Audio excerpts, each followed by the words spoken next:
ఇది ఆంధ్రప్రదేశ్ నిఘా వర్గాలు లేదా రాష్ట్ర డీజీపీ స్పష్టం చేయాల్సిన అంశం. ఎందుకంటే వెబ్‌సైట్‌లో వచ్చింది కొంచెం ఫెమిలియర్ వెబ్‌సైట్‌లోనే.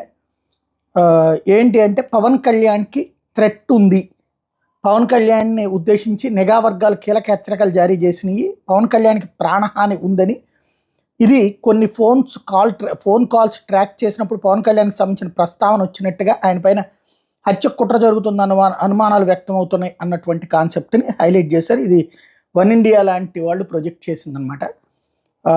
దీనికి కారణం ఏంటనేది వీళ్ళు చెప్తున్నటువంటి అంశం ఏంటంటే, పవన్ కళ్యాణ్ నరేంద్ర మోడీకి సన్నిహితంగా ఉండడం వలన ఆయన మీద విద్రోహ గ్రూపుల నజర పడింది.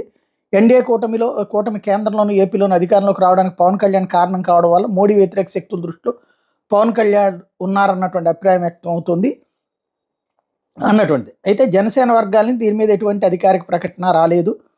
కానీ AP deputy CM Pawan Kalyan అప్రమత్తంగా ఉండాలని హెచ్చరికల జారీ మీద ఇప్పుడు చర్చ జరుగుతుంది. ఇది కావాలని చెప్పి పవన్ కళ్యాణ్‌ని ఒబ్బేయడం కోసం రాసినటువంటిదా?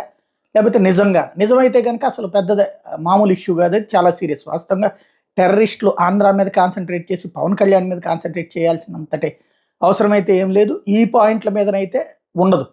కాకపోతే ఈ వార్త ఇప్పుడు ప్రస్తుతం చర్చలోకి తీసుకొచ్చారు.